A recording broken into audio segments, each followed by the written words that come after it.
privilege to be able to, first of all, listen to each and every one of you in this last year. I've been very fortunate.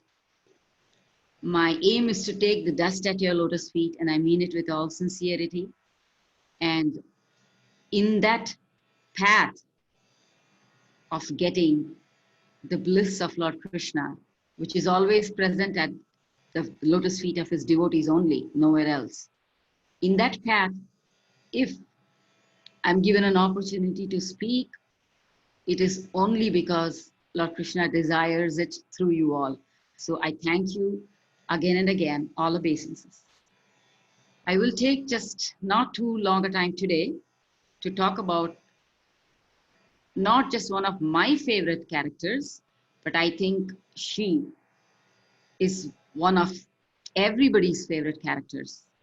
I've met so many people in many walks of life, and whenever we speak of her, there is a lot of emotions running through each and every one of us. Again, I apologize for the lack of video on my part. I would have loved to see you all and take your blessings, but hopefully that will occur someday soon. Anyway, going forth. So today's topic is Draupadi, and again, I thank Malini Mataji to have given me this topic. Draupadi has been within each and every one of us through many, many years. Having been, at least most of us I know, having been born and raised in Bharatvarsha, India, we have studied the Mahabharata through our grandparents first, listening to many stories, eventually leading us in our higher grades to take up the textbook of Mahabharata. The Mahabharata was written with many editions by many eminent authors. So many variations and conclusions to this amazing epic that we call Mahabharata.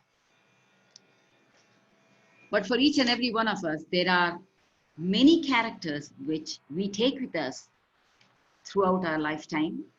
And today I would like to take the time to talk about the amazing Draupadi. Before that, let us take a few minutes to just recite some prayers in our line of acharyas. Om Ajnanatimidandhasya Jnananjana Shalakaya Chakshurunmilitam Yena Tasmai Shri Gurave Namaha. Shri Chaitanya Manobhishtam Sthapitam Yena Bhutale Swayam Rupa Kadamahyam Dadati Swapadantikam Vandeham Shri Guru Shri Yutapada Kamalam Shri Gurun Vaishnavamscha Shri Rupam Sagrajatam Sahagana Raghunathanvitam Tam Sajivam Sadvaitam Savadhutam Parijana Sahitam Krishna Chaitanya Devam Shri Radha Krishna Padan Sahagana Lalita Shri Vishakhanvitamscha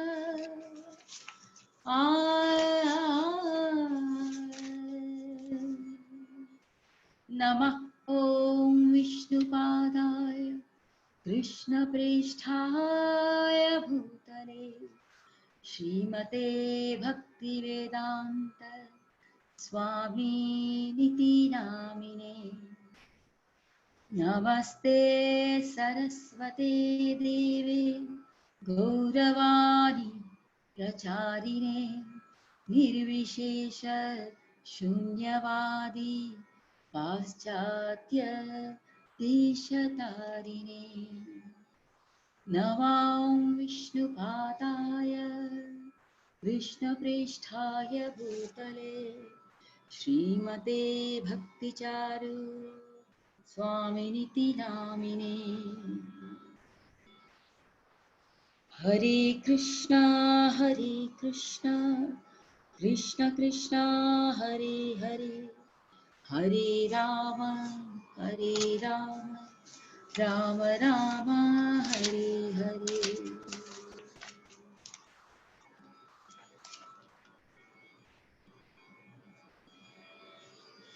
This age is the age of Kali. We call it the age of darkness. In this age, as our preceptors, our acharyas, they have instructed us, the only light out of this age is the name of Sri Krishna. This name of Krishna has been a very poignant light which has shown the path of knowledge, the path that clears us away from all obstacles in all phases of life.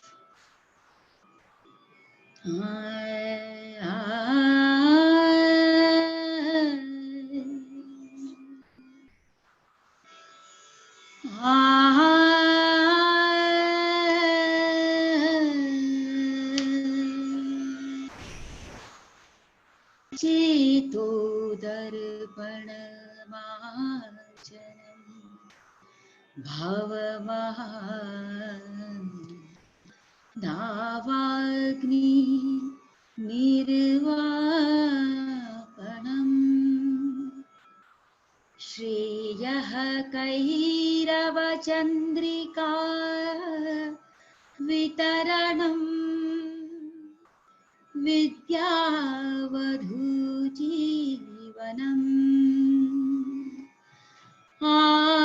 आनन्दाम्बुधि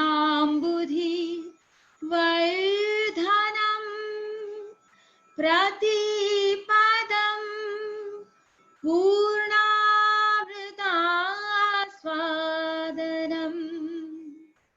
सर्वात्म स्नपनं परम्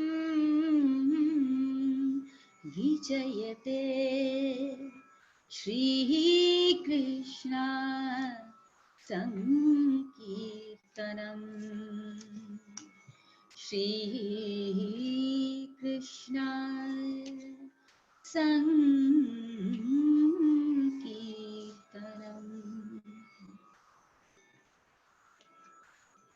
Shri Krishna, our Lord Shri Krishna, is the source of all the rasa, all moods, all tastes. Akhila rasamrita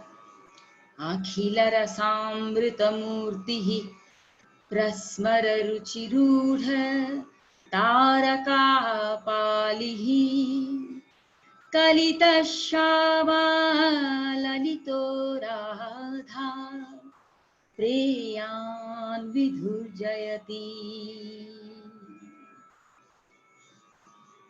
Bhakti Rasamrita Sindhu says, Krishna, the destroyer of all sins and sinners, and the bestower of all bliss, the very form of the highest bliss, filled with all rasas, excels all others in glory. He brings Taraka and Palika under his control by the diffusion of his beauty, his personality. He accepts Shamala and Lalita as his equals, but gives full pleasure to Srimati Radharani with his excellent qualities. When we talk about Sri Krishna, the first thing we can think about is how he is known to us only through one medium, and that verily is through his devotees. Because only through his devotees we can see the link that connects anyone, any living entity to the Supreme Lord. Otherwise, it's only theory.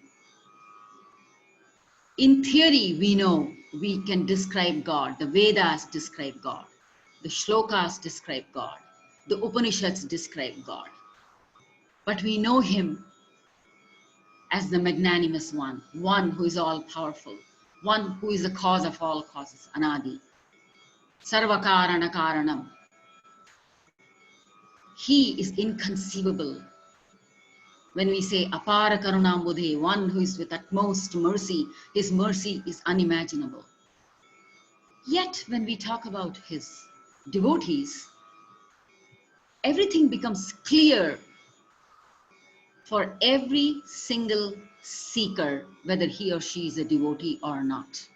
But for a devotee, it becomes even more clear. Because at that point, there is a relationship that's established between the devotee and the object of devotion. So many devotees in the path of knowledge, as we seek Krishna, we come across so many devotees. Today, I would love to take some time to talk about one such devotee whose very name is Krishna, Draupadi. Many controversies, unaccountable opinions, infinite war of words. One name comes out of everything. It's as if you strike a match and from the flames,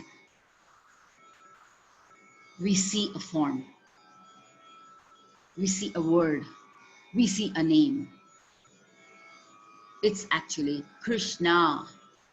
That's Draupadi. Born as the daughter of King Draupadi of the Panchala Desha, wedded to the 5 Pandavas, becomes the queen of Hastinapur, the daughter-in-law of Kunti Devi, one who is able to rule the entire world at one point. When we see just the graph of her life as part of the Mahabharata, if we do a sketch of this personality called Draupadi, a sense of grandeur affects you. For none of these are ordinary aspects of any living entity. If we talk about her birth, she was born to Drupada, but she was not born ordinary. She came from the fire. Even with the names of Draupadi, there are so many aspects. Draupadi, the daughter of King Drupada. Krishna, because she was dark. Panchali, she was from the land of Panchala. Yajnaseni or Yajnasena, she is the daughter of Yajnasena, another name of Drupada. Drupada Kanya, daughter of Drupada. Sairandri, an expert maid. Parshati, the granddaughter of the great Prishata. Nityayavani, one who remains young forever and never becomes old. Malini, the one who makes beautiful garlands for Sri Krishna. So starting with all these names, we have adjectives, we have verbs which describe her. But that's not enough. When we speak of Draupadi, we as devotees get a whole other aspect of this personality. We are just not reading her from Mahabharata, the storybook. We are not just doing a research or a sketch on the life of Draupadi or on Mahabharata, the epic, and how Draupadi stands out. It is not a PhD process for any devotee.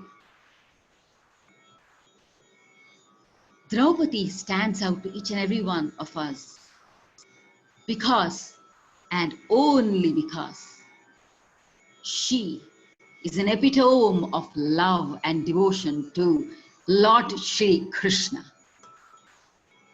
Begins and ends with Shri Krishna. It's amazing that such an important fact is missed many a time when we read the Mahabharata, like a grantha or just like a very interesting book to read. In our academic years, and even in our adult years, even as children, we have read so many times the Mahabharata. We have read comics of Mahabharata. People are making movies, and we have the entire Mahabharata made in Bollywood. And people have seen the Mahabharata in so many facets. For a devotee, one needs to contemplate on this personality called Draupadi. Who is Draupadi? What was her purpose in life? How did it all happen? So many different interpolations and understandings, and people have given their own opinions too, as happens in great granthas. History has shown that. My source has been primarily the Mahabharata and Srimad Bhagavatam.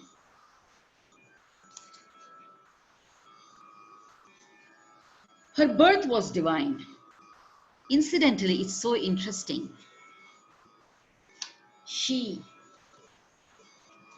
When her father, King Drupada, was defeated by Arjun himself, his future son-in-law at one point, even at that point, years ago, before Draupadi was born, King Drupada had an intense desire to beget, to have a girl who would one day somehow marry Arjuna. Because Arjuna was the one who, under the instruction of his Acharya, Dronacharya, had come and captured him long time ago. Now there is a particular story which goes back. Drupada and Drona.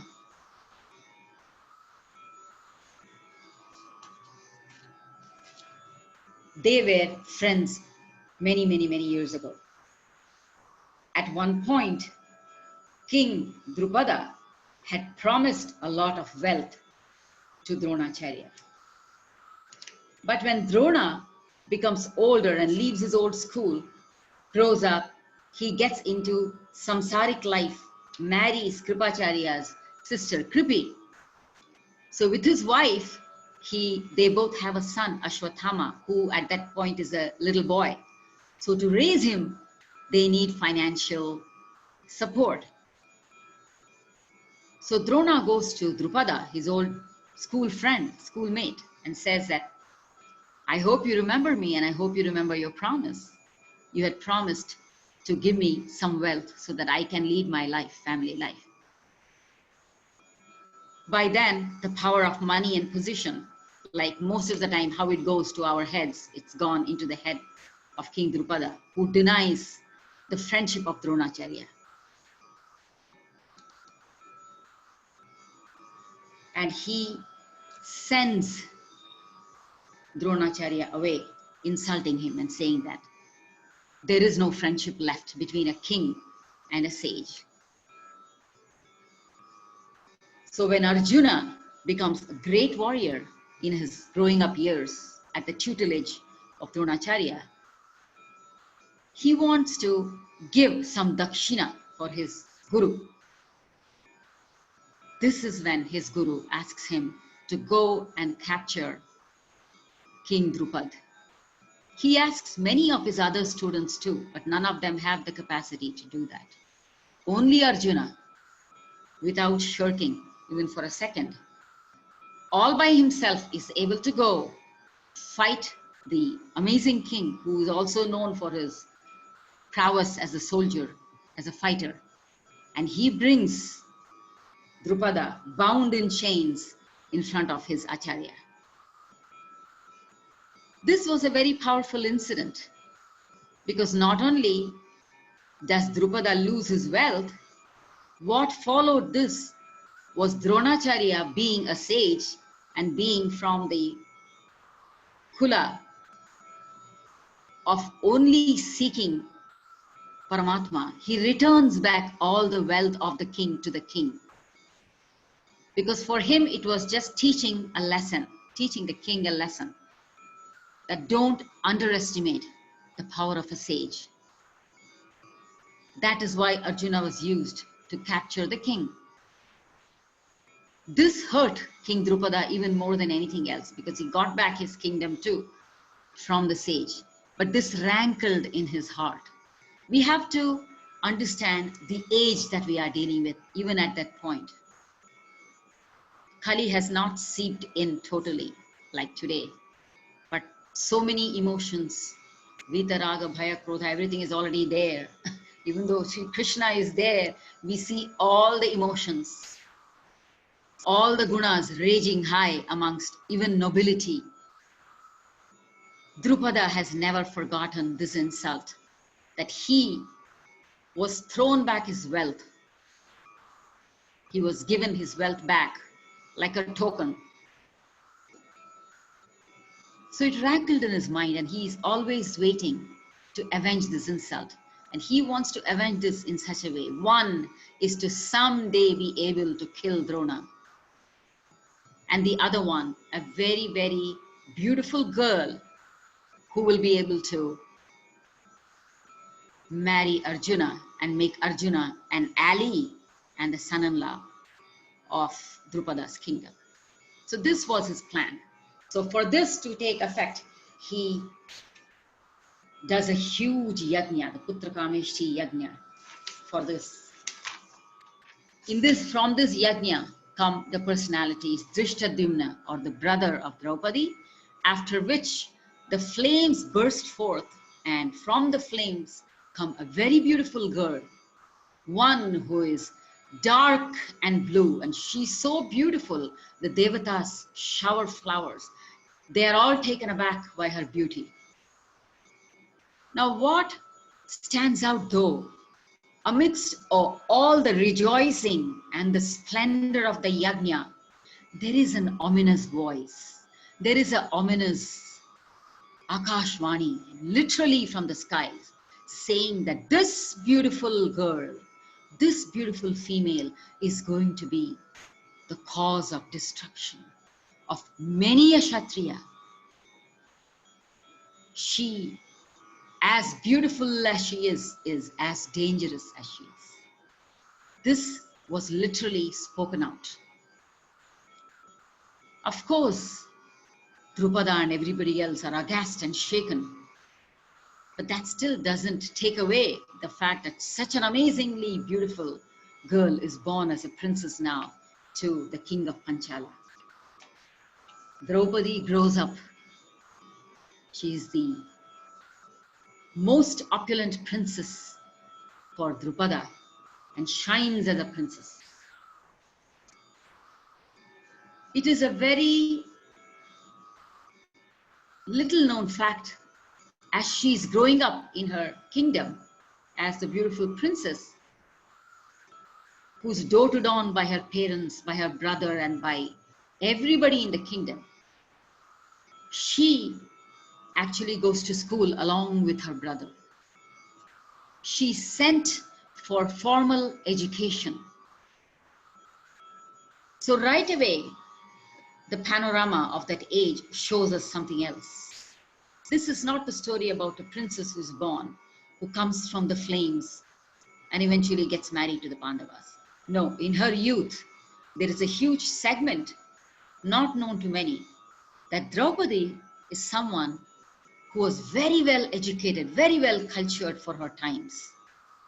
She learned Dhanurvidya. She also learned political science. She actually went to school with she was named as Pandita. Her father and the people in her kingdom would actually call her Pandita. because she was so well versed, had very good knowledge about the kingdom, how to run the kingdom, how to speak to people, how to administer many departments, and she helped her father in many areas. And she would accompany Drishtadyumna to all the general meetings of the people. So this was a fact which stands out to deep research about Draupadi.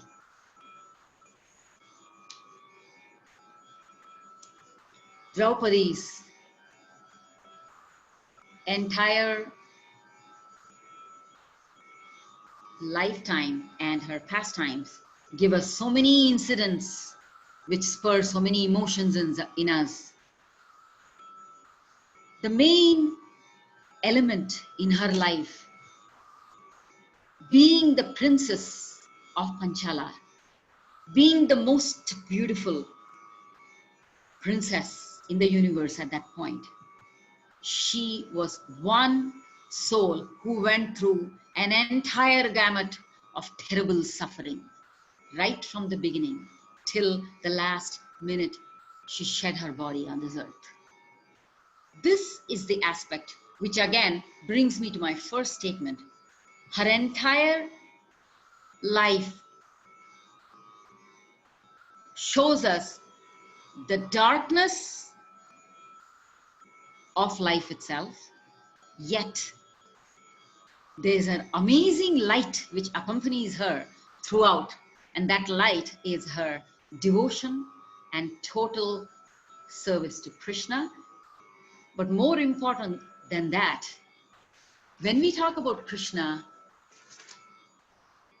as Akhila Rasamrita Murtihi, one who enjoys so much and one who is all powerful and who controls every single entity, this very Lord Krishna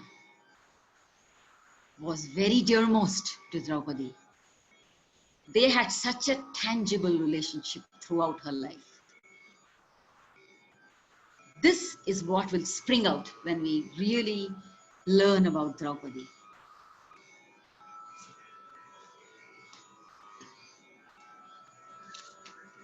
Draupadi comes to a marriageable age. Again, for her times, she is given the opportunity, seeks the opportunity to have a Swayamvar. Draupadi is living in times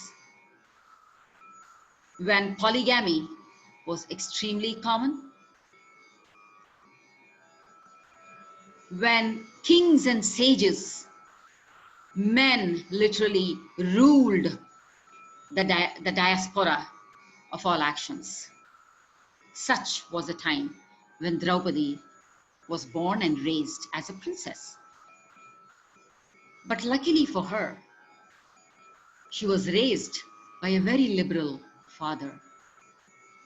And the kingdom rejoiced in seeing their princess given all the rights that are given to a male child. So when she comes of marriageable age, she seeks a Swayamvar. This is when we see the entry of our hero, Lord Sri Krishna. Yes, the story starts off with her Swayamvar, with all the eminent kings and their sons and the princes and the entire Kshatriya Kula and the Brahmana Kula. Everybody is out there to come and win the hand of Draupadi, who is known for her beauty and acumen and education and intelligence. But within this atmosphere, we also have our own Madhava and Balaram. They're also there in the court of Drupada. So on another side, during this time, her five futures, the five Pandavas, are residing in a forest with their mother Kunti. They are leading lives of poor Brahmanas, totally unknown to the outside world, that they are the mighty Pandavas. Verily, the energy the energies, the joint energies of the demigods, living as poor Brahmins, being a support to their mother, the queen, Kunti. When they hear that there is going to be a Swayamvara held in the court of King Drupada, they are interested to know about it. But they are just interested to know about it. The Brahmana who tells them about this Swayamvar gives them all the information, all the details about how great King Drupada is and how the upcoming ceremony of Swayamvar is going to be held, where all the amazing, talented, powerful kings are going to compete for the hand of this princess Draupadi. Everybody listens to the story. Arjuna is picked to hear about, and they are all wondering, wow, such an amazing Swayamvar. And even though they are hearing the story, Kunti, their mother, intones the knowledge that this is a Swayamvar where my son should go to, at least to see what is happening. And so the Pandavas go to the Swayamvar of. So it's such a beautiful way that Krishna arranges, or every arrangement is made, that the Pandavas, without really having any motivation to go and win Draupadi, they just go to attend and see what is happening. It is when we read this portion of the Swayamvara and we see Krishna verily there with his elder brother to watch over the proceedings,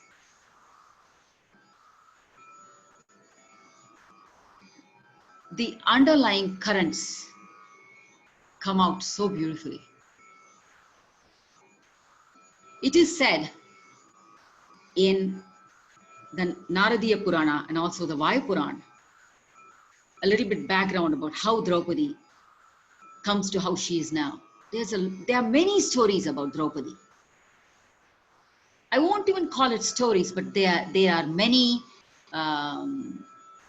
Shastric inferences as to how Draupadi, before she became Draupadi, that particular entity, what was her journey. So the Vayu Purana says that how she was born as Lilayani, a daughter of a very austere Brahmin. To get married to powerful people, she does many yajnas. And Shiva blesses her with this particular blessing because she literally asks him 5 times that I want this kind of husband, one who is very powerful. I want this kind of husband, one who is very noble. I would like to have a husband who's extremely good looking. I would like to have a husband, one who's very, very knowledgeable. So all the elements, Shiva, when he hears her requests and sees her demands, he smiles and says, you will get your husband, but you will actually get 5 husbands because you have made requests in such a way. More than anything, it's also a known fact that not one person may possess all the 5 qualities that she's looking for. So we have Draupadi, an entity who has come to this world with a particular purpose. And this time she's born as Yajnaseni. She's literally a daughter of the Yajna, a daughter of the fire. So here come the 5 Pandavas. And what is there that Krishna does not know?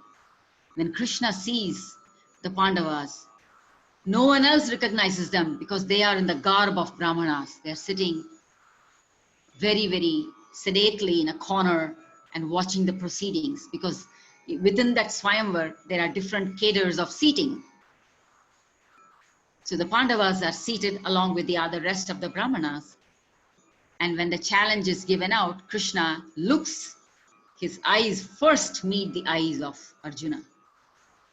And we all know Naranarayana, Arjuna and Krishna. What a connectivity right there. Arjuna sees Krishna and wonders whether Krishna has recognized him. Of course, Krishna, the personality of God, has not only recognized him, wishes him the best in winning the challenge. And there passes that the thought between them. Sri Krishna orders Arjuna to compete and win the hand of Draupadi. And we know what happens. The challenge is not an easy challenge. None of the princes, none of the mighty kings, including Jayadratha, including powerful people, are able to win this challenge, because it is a very, very tough challenge which needs not just Dhanush Shastra, but also dexterity, also intelligence, also focus. More than anything, they also need the mantra shakti, which is going to keep them focused. And who has all the power? Only Lord Shri Krishna. With Krishna's help, it is only Arjuna's benefit that he is able to win the challenge.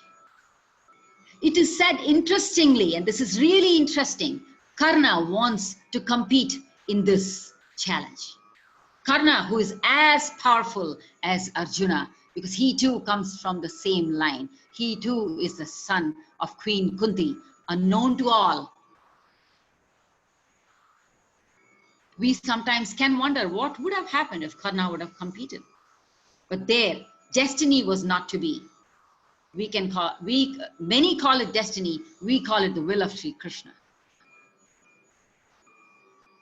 Karna wants to compete, but what happens is Draupadi takes one look and understands that Karna wants to compete.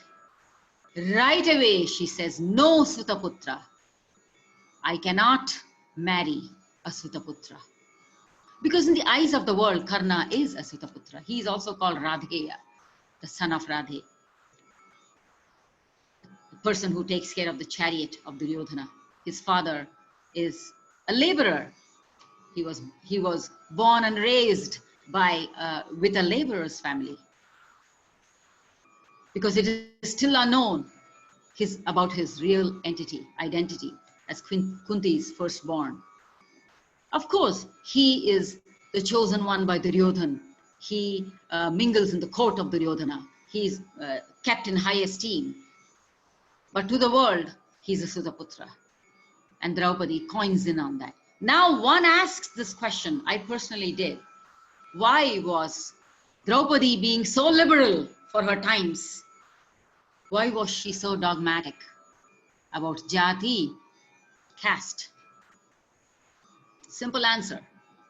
Because in her heart of hearts, she had already seen Arjuna. In her heart of hearts, she wanted to be the wife of Arjuna. Arjuna wins the challenge with the help of Sri Krishna, blessings of Sri Krishna. When the Pandavas rejoice in this, Drupada is ecstatic, because such a great, even at that point, Drupada doesn't know that this Brahmana, strong Brahmana, who has won his daughter's hand is Arjuna. But they all look very powerful. This young Brahmana who won his daughter's hand looks very powerful. And he is happy to see his daughter very happy. Drishtadyumna and King Drupada happily give Draupadi in marriage to Arjuna. But holding Draupadi's hand, Arjuna walks back home. The court is in a very tumultuous state. Here we have the Pandavas walking back with their coveted possession, rejoicing, feeling very, very happy that their Arjuna today won such an amazing prize, such an amazing wife. But on this other hand, there is almost a war which broke out in the court of King Drupada, because everybody, many sections of this crowd are unhappy. All the kings, they are unhappy. Interestingly, Duryodhana never competed in this Swayamvar. But the other powerful, eminent kings, including Karna, they were up in arms. How can it be that such an amazing princess is just walking away with this very, very impoverished looking family and this young Brahmin guy? How can this be done? You know, everybody is upset that each of them did not win her. When the 5 Pandavas go to their home to meet their mother in jubilation to give her the good news, our Draupadi is extremely happy. Even then, she does not know that this particular entity who won her hand is Arjuna. But we have to understand, she's not an ordinary human being. She is Yajnaseni, one who came from the Yajnas. So her level of jnana or realization is on another level. She just follows Arjuna to his home, accompanied by his brothers and many other priests who are singing the Vedas for them. This group was also followed from far by King Drupada and his son Drishtadyumna. When they reach the house, they are in for a pleasant shock. The brothers announce to Queen Kunti, and here again we see Draupadi, how her life is affected. In one shot, she becomes the wife of Arjuna right there in the hall of the Swayamvar with the blessings of Sri Krishna. And the very next sequence, she comes to her future husband's home. And what happens here is just inconceivable. It's inconceivable. It was inconceivable then, it's inconceivable now. The mother, who's the epitome of a mother, Queen Kunti, who's busy preparing, doing chores in her home and awaiting her sons who will come back. So she is preparing their meals for the day. And here, Nakula and Sahadeva are the ones who announce to her, look what our brother got today for alms. Without even turning back, the mother advises her children, her sons, oh, okay, divide it equally amongst you all. She did not do anything strange. Mothers who are listening, I'm sure you all agree, we all do that. When one of our kids bring something, right away we say, share it with your brother, or share it with your sister, or share it with your friends. Because that's nature, that's etiquette, that's good upbringing. So what she did was very normal, very, very adequate, being a mother to say that. But when she turns back, she gets the shock of her life. Because what their sons have bought is not any cake or sweet or, alms or anything, or mangoes or anything. It's a live, Jivanta. And what a beautiful female. It's like resplendent. It's like literally the fire is standing in front of her. Such was the effulgence of Draupadi. Pandavas are shocked. Draupadi is totally shocked. And right behind them, standing in shock, is King Drupada and his son Drishtadyumna. So a lot of protests come right away. That how can this be? So what surprises someone who reads deeply into this is one thing. The protest comes from two people. One is King Drupad, the other one is Drishtadyumna. Right away they protest. Say, how can that be? Our daughter, and the mother share her with all your sons, and everybody's keeping quiet. So if this happened today, people would ask, is this a joke?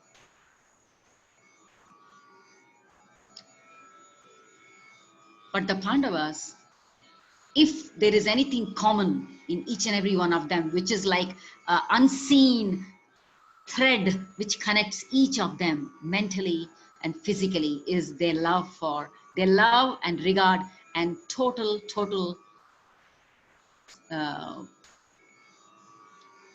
love and total regard. It's like if mother says something, it's Veda Vakya.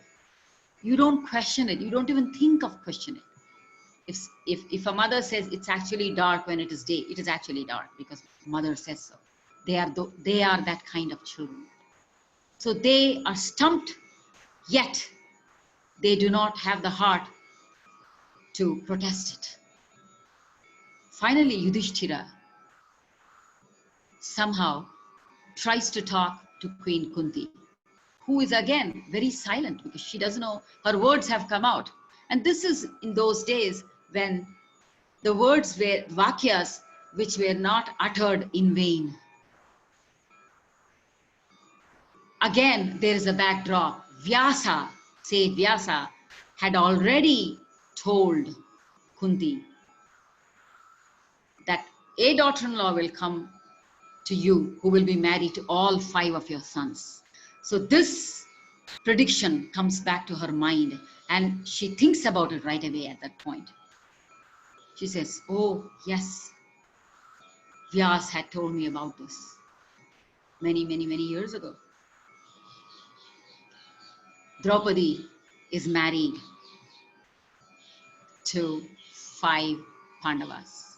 Even though the protest comes from her father and her brother, they take the advice of Dhaumya and Vyasa himself, who arrives to solemnize the marriage.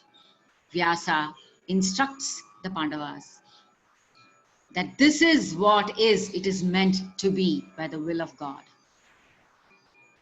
So again, we see a shift in the dynamics of the society. After seeing so many kings with so many wives, polygamy, as I said, was very frequent and common and not questioned. Yet, Draupadi's polyandry was questioned by all. Draupadi's polyandry stands out in Mahabharata in so many segments.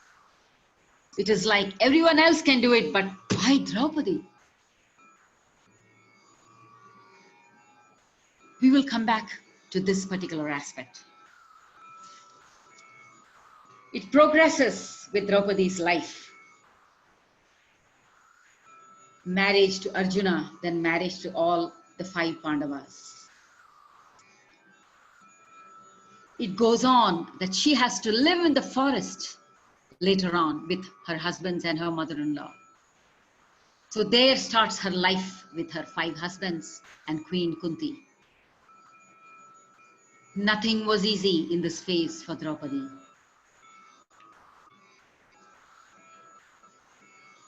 This is again followed by so many challenges as to how she can lead a samsara in the forest and provide food, provide all the services in her home. So many challenges, so many troubles. And throughout all this, we have Sri Krishna, Supreme Personality of Godhead, who is with her at all times. Even after her marriage, he's there with her through every step of her way, which progresses. The Cheer Haran, which we are so, we talk about it so many times because that's one of the most infamous pastimes, I should say, of Draupadi, but one of the most famous pastimes of Giridhari of Sri Krishna.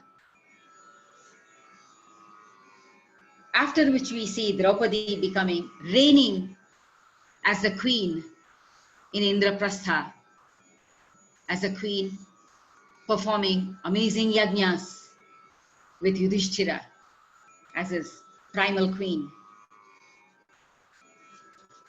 What strikes us is how Draupadi goes through all this gamut of challenges and troubles. So I wanted to do like a sketch. So let us go through these as a sketch.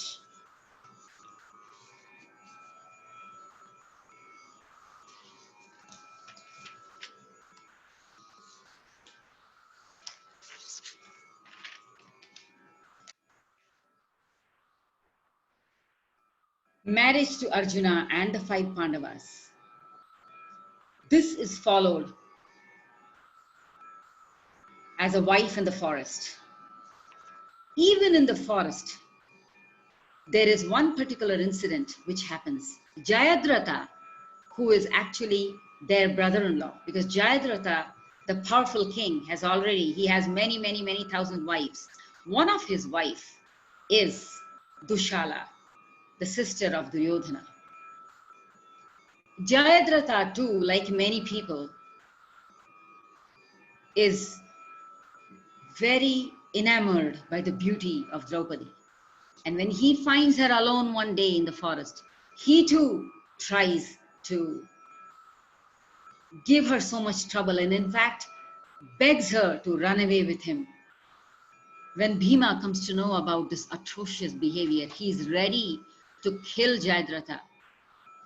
But Draupadi stops this heinous action simply because Jayadratha is their brother-in-law. He is a husband of one of their sisters, cousin sisters. Draupadi becomes a queen when Yudhishthira rules Khandava Prastha. Khandava Prastha, which is given to them as a desert, the Pandavas rebuild it and make it the beautiful Indraprastha. Draupadi does have the opportunity to reign in this area as a queen and performs the Rajasuya Yajna. So she gets a life as an empress.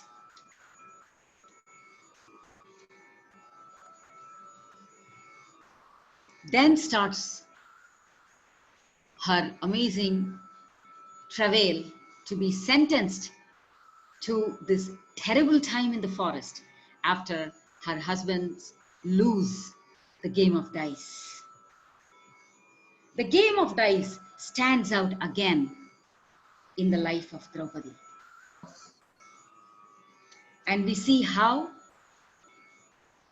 this great princess, who was born so opulently, who's raised so beautifully, who is cherished by 5 powerful husbands, who is the pride of the kingdom, whose mother-in-law states that there can be no daughter-in-law like Draupadi. She has such a good relationship with Kunti.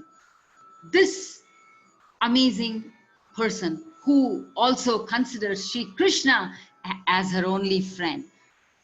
So Sri Krishna literally is her only friend amongst, in all the travels that she goes through, the only entity she keeps seeking again and again, knowing very well that it's only surrender to him which is going to keep me stable.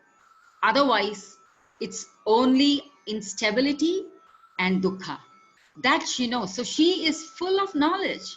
Even with all the travails that she goes through, there is this implicit knowledge in her that only Sri Krishna is going to be able to be with her at all times and to help her out. Let us talk about the Chir Haran, where she is pulled out of her apartment. Even in today's day and age, we hear of so many atrocities being committed to women. We still have not gotten over the Nirbhaya case. And we still know of so many such cases happening day in and day out. As a woman, we know what it is. Even hearing about these cases in a newspaper shakes our very soul. So we can imagine, as a queen, to be told that somebody is going to remove your clothes in front of elders and men in an assembly hall. This is no ordinary trial that this Draupadi went through. Most of us in our life, hopefully and thankfully, will live and die with our honor. As devotees, we only seek to think of Sri Krishna. But when we see Draupadi, who really deserved the best, literally gets the worst in terms of treatment. And treatment from whom? Treatment from the elders she trusted.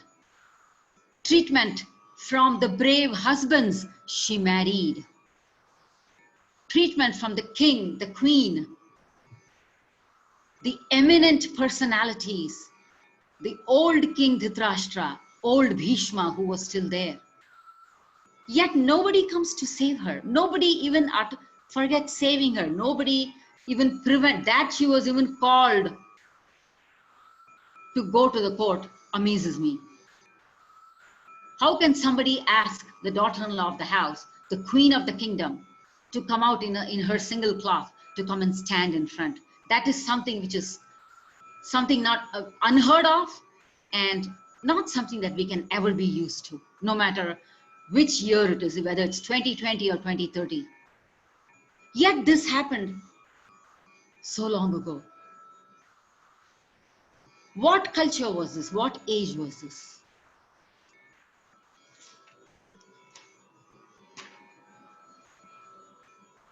Nobody is able to answer her question as to why she was called to the court. What right did Yudhishthira, the man who has gambled away everything, have to gamble her also after he was lost? Because when he put her as the risk for the gamble, he was already lost in the game. Draupadi has her wits. Which lady? Ladies, just think about this. Who, anybody you can think, which lady or what lady will have this much of sense to ask these logical questions when they are literally going to be molested? It's inconceivable. All we can do is scream, either have a heart attack, either scream or give in to that and die. These are the only three possibilities. We can scream for help. We can be raped and molested. We can cry out and keep crying. Who will have the sense and the sensibility to ask logical questions standing in the single cloth? And she is no ordinary housewife. She is the queen. She's the wife of eminent demigods. And more than anything, she is the Sakhi of Sri Krishna. And that Sakhi is the one with intellect. That will stand out as a piece of information in the path of devotion. Because all our faculties can be shaky. If we have real trust, if we have real love for Sri Krishna, he will be there with us in the form of our intellect. That's the only way I can use this. She asks these questions and yet nobody is able to answer that. Of course, Bhishma does try to pacify her, saying that, yes, your questions are very correct, my child. Unfortunately, I don't have the right answers because even his hands are tied. Why? Because Bhishma owes, in his mind, it is his dharma to Duryodhana, and he totally forgets the Sanatana dharma. That dharma which is higher of all is to do the right thing. First of all, it is the worst dharma and adharma to hurt a lady, to bring her to shame. The very beginning of the game of dice was treachery, because we all know what really happened. Shakuni, the uncle, had magical dice that rolled according to his will. So Yudhishthira did not have a chance in a lifetime to win that battle. No way he could have won that battle. And when he lost, he wages his wife. And how does he wage his wife? He extols her. So this is an aspect which stands out again in this particular Chirharan Parva, in the Sabha Parva as we call it in Mahabharata. It's called Sabha Parva. Some people question this. Why is Yudhishthira extolling her beauty when she's going to be molested in front of him, in front of all the amazing, eminent personalities? There is a very logical explanation. The explanation is, when you wager something, it is etiquette of any game, especially in those days when Rajas and Maharajas and Maharathis were challenged and they place a risk against the challenge. They will say, I will give you my beautiful house. I pledge this as a risk. You know how beautiful this house is? It's got 9 bedrooms. It's got a swimming pool. It's got an amazing courtyard. So if you win this challenge, you get the home. If you don't, I get your home. So that was the normal part. So he has already waged for risk. He has waged Arjuna, Bhima, Nakula, Sahadeva. Everybody is gone. They've all lost. So they are all now slaves of Duryodhana. All that is left for him in his mind is Draupadi. And even that was reminded to him by Shakuni. Because Duryodhana, Yudhishthira never intended to even bring the name of Draupadi. He is Dharmaraj incarnate, but he has come here as a pastime. We have to understand when we read our amazing scriptures, these devotees, these amazing personalities are here for a reason, to teach posterity, to teach us and the future generations as to how things can happen and what we need to do, how we counteract on it. So Yudhishthira, when he is questioned in a very cunning way by Uncle Shakuni, that you still have a beautiful possession that you can place as a risk. And with utter shame, he places Draupadi. So this is what Draupadi questions, that how dare he place me as a risk when he himself was a lost servant. He has already lost the wager. So he had no rights to him. And Bhishma Dev points out another dharmic aspect for this. He tells Draupadi, and in this way he tells us. This is again the usage of the times and the dharma of the times, that a wife is always the possession of the husband. Even if the husband is a poor slave of somebody, the bharya, the wife, is the possession of the husband. Draupadi verily knew that. But Draupadi was playing for time. Draupadi still has her wits with her. While talking to her, she's thinking ahead. What do I do? What do I do? What do I do? How do I save myself? That is when she realizes that here is nobody who's going to save her. Nobody, none of her powerful husbands have the capacity, nor are they in a position today to save her. Every single entity in the room, including her husbands, are in her eyes antagonists, because nobody is coming forward. Of course, Bhima is seething in fury. We can imagine that scene. Duryodhana is sitting with his mouth gaping open. Ashwathama is ready to pull her sari. Karna is leering at her. Karna calls this amazing queen, the daughter of fire herself, he calls her a prostitute. Pingala, he calls her a prostitute. You have 5 husbands. Why are you so shy? You should be used to going to different men. That is how he terms her. Yet we know the chastity of Draupadi. She is no ordinary female. Hers is no ordinary marriage. The Pancha Pandavas are no ordinary men. This is no ordinary Grantha. But that's Karna, because it is rankling in his mind that this lady once had the audacity to call me a Sutaputra. Look what I can do. Look what power I have. I can bring her to my knees and I can watch her naked figure. These are his thoughts. At that point, we realize one thing. We are glad Draupadi did not marry him. You know why? Because his sahvasam, or his association, was very bad. Who are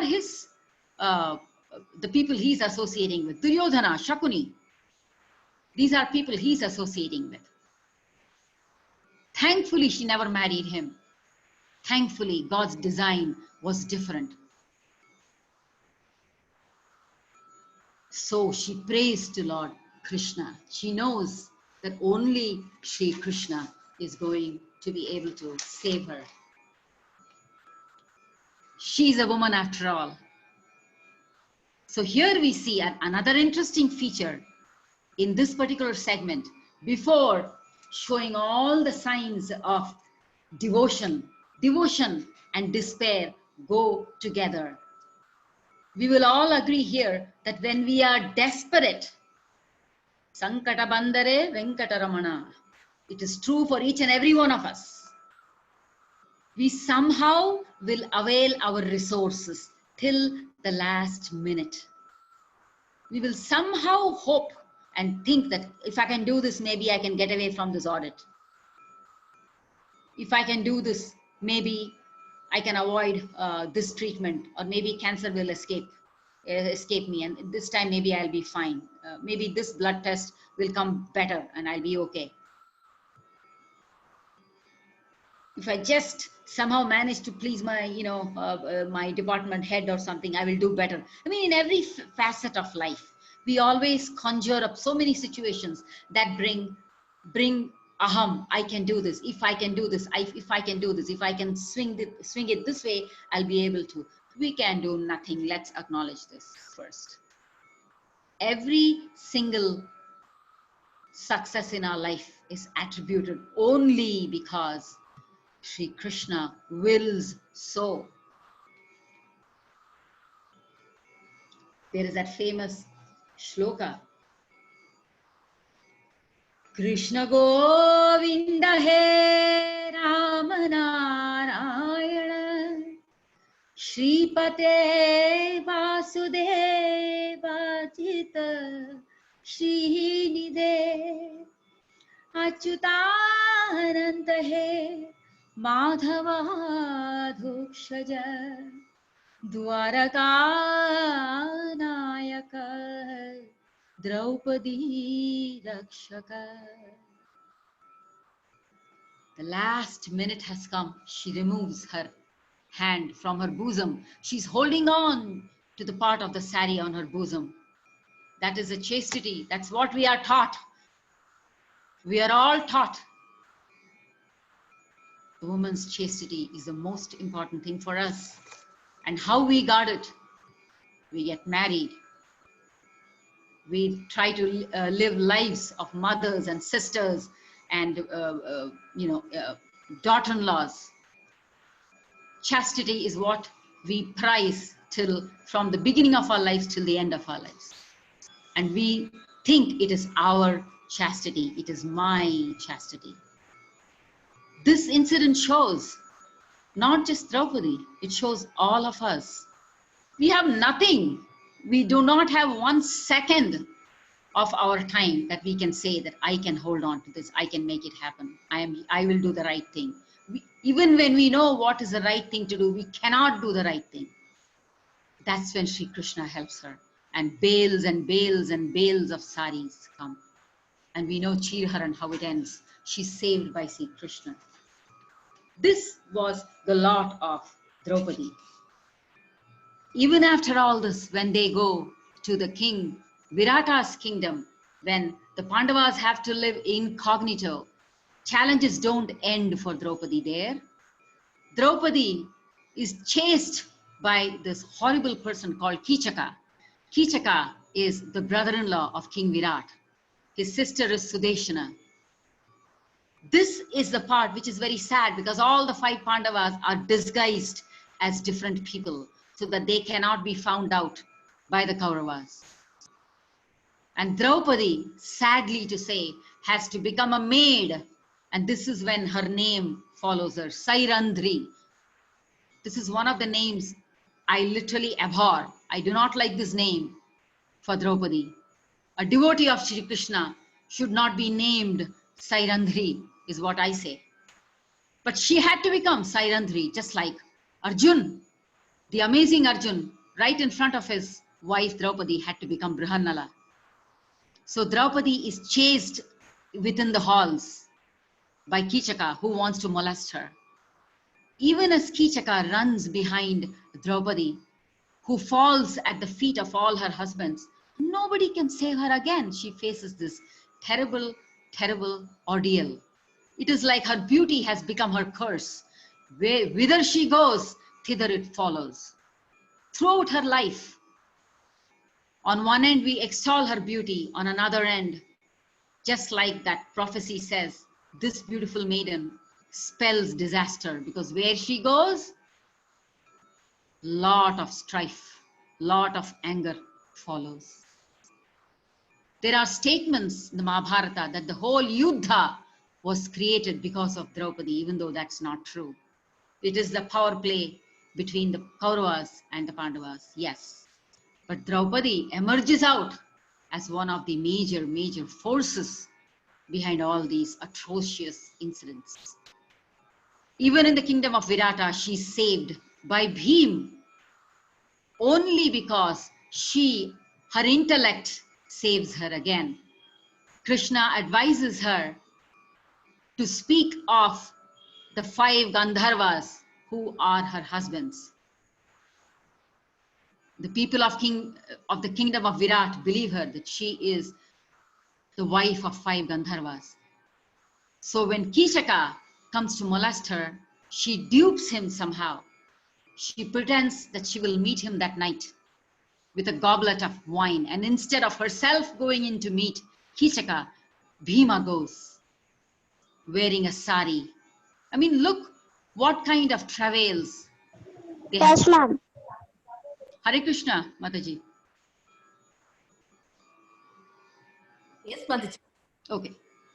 So even here, Bhima kills Kishaka in the form of Draupadi and leaves the room. So at least Draupadi is saved. Draupadi's toughest period comes when, during the war, she is waiting and waiting for her husbands to win the war.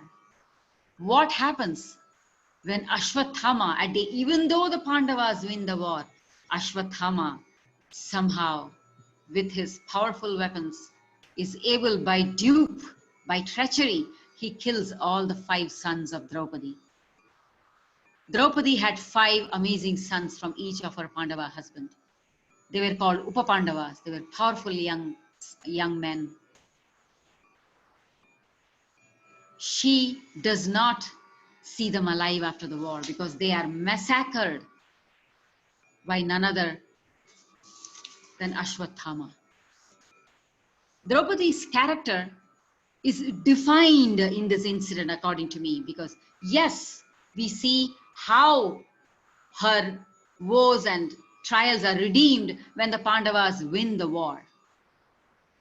But what happens when all her 5 sons are killed? It is as if dukkha was inevitable, because they say that there is no shoka like pautra or putra shoka. They say it is true, and nobody should wish it on anybody. Yet our Draupadi, this amazing devotee of Krishna, had to go through putra shoka. What happens then? Arjuna promises her that within the morning after, he would come back with the head of Ashwathama at her feet. And he does that with Krishna's help. Krishna is right there. Sri Krishna and Arjuna capture Ashwathama, and they bind him like an animal and bring him in front of Draupadi. And they tell Draupadi that it is your choice. Kill him however, in whatever way you want. Do not spare him. So Draupadi stands. She is trembling. As a mother, she has lost everything. She really has lost everything because none of her sons are alive.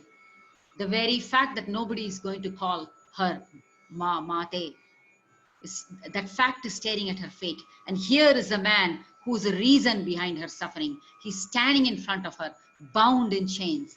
And what does Draupadi do? I mean, what would I do? I question. First thing I would do is to think, how many ways to punish this man? Because we are human, we have our emotions. But this lesson teaches us, first and foremost, we are devotees of Krishna. First and foremost, we should know the dharma. Draupadi tells her husband to let go of Ashwathama. She requests them to release Ashwathama, and they are stumped, they are surprised, they are shocked. What is she saying? So Draupadi explains that this man is the son of Dronacharya, your guru. In the course of war, Draupadi has seen so much. She has seen how Dronacharya was killed. Treachery was not committed just by the Kauravas. Ashwathama Atagajaha. Yudhishthira stands and utters that sentence. Ashwathama, the elephant, is dead. But what does Sri Krishna do? He goes and places conch. And Ashwathama, iti gaja, is lost in the tumult of the noise. And Drona, the most powerful fighter in the Kaurava army, he puts his weapons down, because in his mind, if my son is dead, what am I fighting for? At that very minute, he is killed. When he puts his weapons down, he has nothing. He really doesn't care at that point. Such is the death of a great rishi, great acharya. And this is his son, Ashwathama. So Dharma stares at Draupadi. Even though she has every right to redeem the promises she asked of her husbands, she has seen only treacheries in the war. She has seen only treacheries through the beginning of her life. She has met only challenges. Every single aspect of her life, it was never easy. Every single aspect. How many of us can say, oh, as a wife, was it easy to live with 5 husbands with entirely different characters? To live in the forest, to go through all the travails. It was Sri Krishna who brings her the Akshay Patra.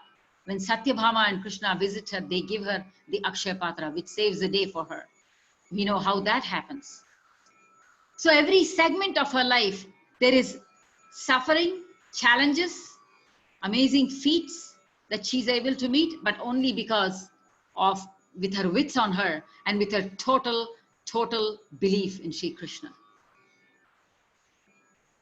In the inside details in Vaya Puran, it is said that Krishna used to call her Sakhi and she used to call him Sakha.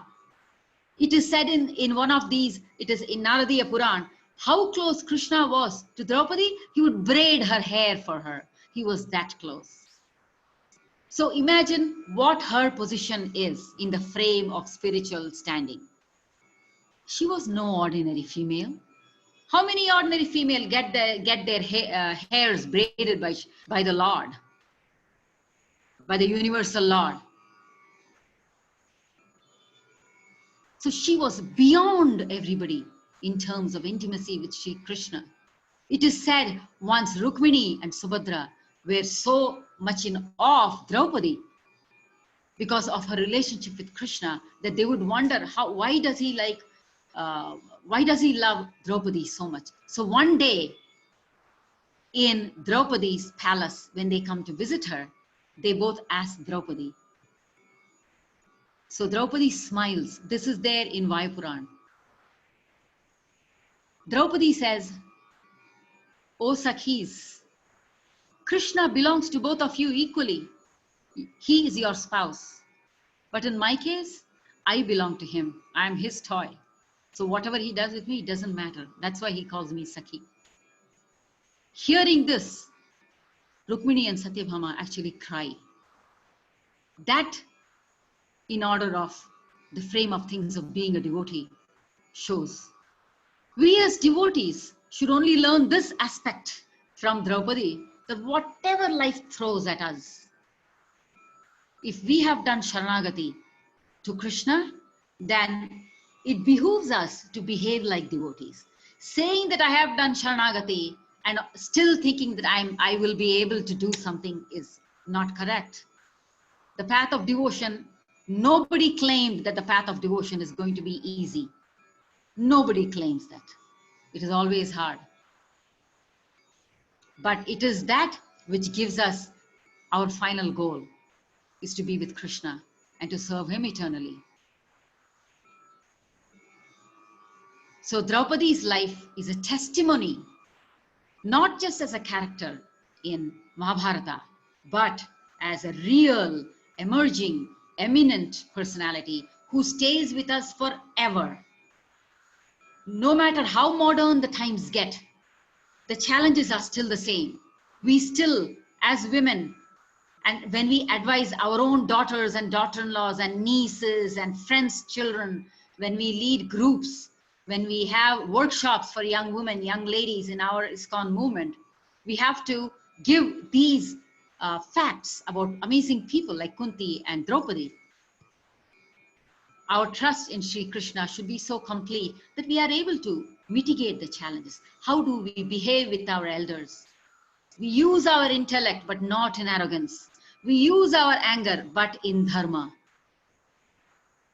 Even when black hatred from some people stand up against us, we look at that with only one view. That entity too belongs to Krishna. There is nothing that does not belong to him. So if I am looking at something, that is Krishna's possession. So how do I behave with Krishna? If I love him, how would I treat it? So Draupadi, in this entire gamut of her life, somehow infuses me with only one main characteristics, which is of devotion. So I will end today's sketch. There's so much more to talk about her. I have not even scratched the surface.